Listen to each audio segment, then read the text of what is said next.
Master minds commerce చదవాలనుకునే 10th inter విద్యార్థుల తొలి ఎంపిక. ఇళయరాజా గారితో మీ మొట్టమొదటి పరిచయం అనుబంధం, ఆ పరిచయం అనుబంధంగా మారడం ఎలా జరిగింది సార్? ఇది ఒక కథలా చెప్పాలేమో, చెప్పంటారా? చెప్పండి. సితార్ సినిమాలో డైలాగ్ చాలా తక్కువ ఉంటుందండి, సైలెన్స్ ఎక్కువ. అది సైలెన్స్ ఉండడానికి కారణం ఏంటంటే అది మ్యూజిక్ కోసమని నేను అలా అలా అలా సీన్లు కన్సీవ్ చేశానండి. సితార్కి రామనాయుడు గారి థియేటర్లో నేను మాట్లాడేది మద్రాసు గురించి, చెన్నై గురించి. రామనాయుడు గారి థియేటర్లో సితార డబుల్ పాజిటివ్ ప్రొజెక్షన్ వేసామండి ఆ నైట్. సినిమా చూశారండి. ఏడు నాగేశ్వర గారి ఫ్యామిలీ మొత్తం యూనిట్లో జనం మొత్తం అంతా దాదాపు 100-150 మంది చూశారండి. ఎక్కడా డైలాగ్ లేదు, కామెడీ లేదు. ప్రతి ఒక్కరికి కూడా విపరీతంగా బోరు కొట్టేసిందండి. నాగేశ్వరరావు గారు అయితే శంకరాభరణం లాంటి ఒక కావ్యం తీసిన నిర్మాతని పొరపాటుని కుర్రగాడికి సినిమా ఇచ్చి ఎంత తప్పు చేశాను నేను అని ఆయన అంత దారుణంగా ఫీల్ అవ్వడం జరిగిందండి. చాలా క్రైమ్ చేశాను నేను, ఎంత తప్పు అయింది అనేసి.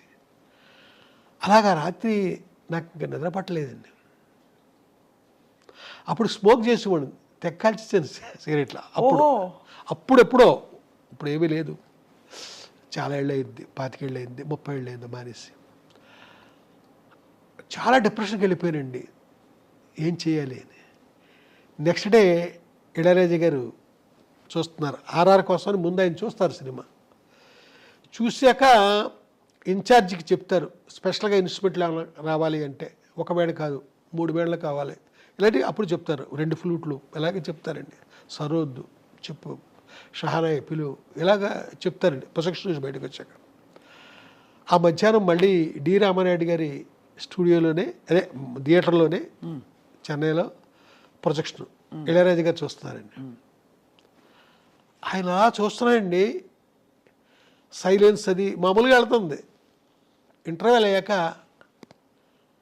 డైరెక్టర్ ఎక్కడా అన్నారు ఆయన. అనేసరికి ఏడు నాగేశ్వరరావు గారు ఎక్కడెక్కడ ఉంటాడండి. ఏంటి ఇలా రాయ్యా, అక్కడికి ఉన్నాను మూల వచ్చి అతను పక్కన కూర్చోబెట్టుకున్నాడు నన్ను. మొత్తం సినిమా చూశాక ఎన్నాళ్ళకి నేను అద్భుతంగా పనిచేయడానికి ఒక సినిమా దొరికింది నాకు, చెప్తాను దీనిపైన రేపటి నుంచి అని కానికి వెళ్ళిపోయాడండి. ఒక్కసారి ఏదైనా బుర్ర పని చేయలేదు, నన్ను పిలిచి సెక్రటరీలకి చెప్తాను అన్నాక ఆ నెక్స్ట్ డే నుంచి ఒక్కొక్క రీలు ఆయన అన్నాడు కదా, నేను 70mm ఆ పెద్ద స్క్రీన్ చూస్తూనే రికార్డింగ్ చేస్తాను ఈ సినిమాకి, చిన్న స్క్రీన్ మీద చేయను అంటే ఆ 70mm థియేటర్లో డేట్లు తీసుకుని అప్పుడు అక్కడ మొదలెట్టారండి. ఒక్కొక్క రోజుని ఒక్కొక్క రీలు ఈయన ఆర్ఆర్తో నిండుతుంటే సినిమా ఎక్కడికో పోతుంది.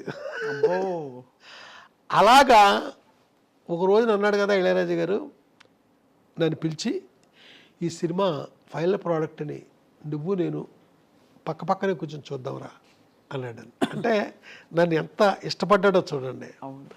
అలాగా ఆ సినిమాతో ఆయనకి దగ్గరయ్యారండి. నెక్స్ట్ ఆ సితార్ తర్వాత పూర్తి కాంట్రాస్ట్ సినిమా ఇంకోటి చేశాను, అన్వేషణ. అబ్బా, అన్వేషణ సహజంగా ఇళయరాజా గారు ఆర్ఆర్ 4:7-9 అంటే మార్నింగ్ 7 గంటల నుంచి రాత్రి 9 గంటల దాకా 4:7-9 ఆర్ఆర్ అయిపోద్దండి. ఆయన 8:7-9 చేసిన టైటిల్స్ మిగిలిపోయినాయి. అవట్లా అంత ఆర్ఆర్ ఉందండి. ఆ సినిమా చూస్తూ చేస్తున్నాడు మ్యూజిక్. ఏనాడు పక్కనే ఉంటాను కదా, ఇలాగుంది అలాగుందని ఏమీ మాట్లాడలా, అద్భుతం జరిగిపోతుంది అక్కడ తెర మీద చూస్తూ. దాని తర్వాత సినిమా హిట్టు అది మొత్తం అంతా జరిగిపోయింది అద్భుతంగా. అసలు అయిపోయిన తర్వాత నెక్స్ట్ అద్భుతమైన పాట అండి. వాళ్ళ మధ్యాహ్నం గోపెమ్మ చేతిలో గోరు ముద్ద, రాధమ్మ చేతిలో వెన్న ముద్ద అని ప్రేమించుకున్నాడు. ఆ పాట నోట్స్ ఇచ్చేసాడు, 2 to 9 నోట్స్ ఇచ్చేసాడు. రై నాకు సైట్ వచ్చింది అంటున్నారు, చెత్వారం డాక్టర్ దగ్గరికి వెళ్తున్నాను రా అన్నాడు. ఇద్దరం కారులో వెళ్ళాం. అలాగే ఎన్ని చోట్లకో తీసుకెళ్ళేవాడు నన్ను. వెళ్తే రాయపేటలో ఒక ఇంటి ముందు సిమెంట్ సోఫాలు ఉన్నాయండి. ఇంటి ముందు సిమెంట్ సోఫాలు. అక్కడ కూర్చున్నాము. మమ్మల్ని చూసిన మనిషి లోపలికి వెళ్ళి ఒక ఆయనకి చెప్పాడు. ఆయన చొక్కా బటన్స్ పెట్టుకుంటూ బయటకు వచ్చాడండి. ఆయన ఎవరంటే సౌందరరాజన్ గారు, ఓహో, క్యారెక్టర్ ఆర్టిస్ట్. వచ్చి ఈ కారులో కూర్చున్నాం. ఈ కుర్రోడెవడు రాజా అన్నాడు నన్ను చూసి. ఇంత ఈడెవడంటే ఆ మధ్య ఒక కుర్రగాడు ఇంగ్లీష్ సినిమా తీసాడన్నానే, ఆ సినిమా డైరెక్టర్. అమ్మిడమ్మా నన్ను ఇంగ్లీష్ సినిమా అంత బాగా తీసానన్నాడు. నాతో లేదండి, ఆయనతో అంటున్నాడు. ఇదండి ఇళయరాజా గారు నాకు దగ్గర అవడానికి. ఆయన అంత అది అర్థమైంది సార్, ఎంత గురి పెట్టేసుకున్నారో ఫస్ట్ సినిమా నుంచి.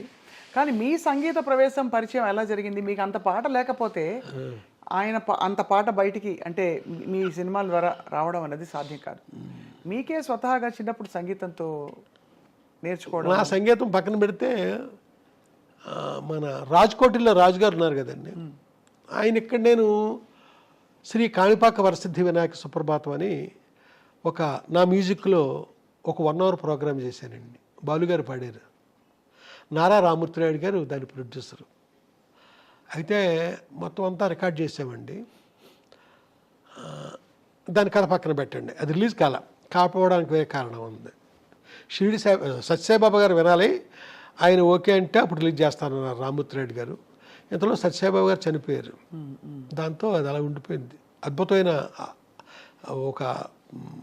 అదే మన సుప్రభాతం అండి అది. అయితే దానికి కండక్టర్ వచ్చి రాజుగారు పనిచేశారు. టీవీ రాజుగారు అబ్బాయి, రాజకోట్ల రాజుగారు.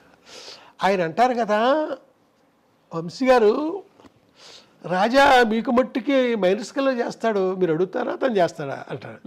నేను ఏం చెప్పనండి, నవ్వుతూ ఊరుకుంటాను. బాలుగారు ఒకసారి ఏంటయ్యా ఆడికి సపరేట్గా చేస్తాడు, ఏంటి కారణం ఏంటి? నేను నవ్వుతూ ఉంటాను. బాలుగారు అక్కడ పడత తీయాలి చెప్పారు కూడా. అలాగే రాజాగారు ఆయన నవ్వుతూ ఉంటాడు. ఓసారి రాజుగారు ఏంట్రా నీకు నేను సపరేట్గా నీకేదో చేస్తానన్నారంటే అందరూ అని అడుగుతాడండి. నేను ఓ రోజుని ఒక పెద్ద డైరెక్టర్ గారు, ఒక ఆయన పేరు అనవసరం, ఏమయ్యా రికార్డింగ్ జరుగుతున్న కాసేపే అతను పక్కన కూర్చోవాలంటే మాకు చాలా ఇబ్బందిగా ఉంటుంది, నువ్వు ఎప్పుడు ఇక్కడే ఉంటావేంటి నువ్వు? అతను మధ్యాహ్నం అతని క్యారేజీలోనే తింటాడు, అతనితో పాటే తింటావట, అతనితో పాటే టీ కాఫీలు తాగుతావట, ఇక్కడే ఉంటావు, నీకోసం ఏ ప్రొడ్యూసర్ వచ్చినా ఎత్తుక్కుంటే ఇక్కడికే రావాలి, ఏంటి మాకు కాసేపే కొంచెం ఇబ్బందిగా ఉండదు అతనితో అన్నారు ఆయన.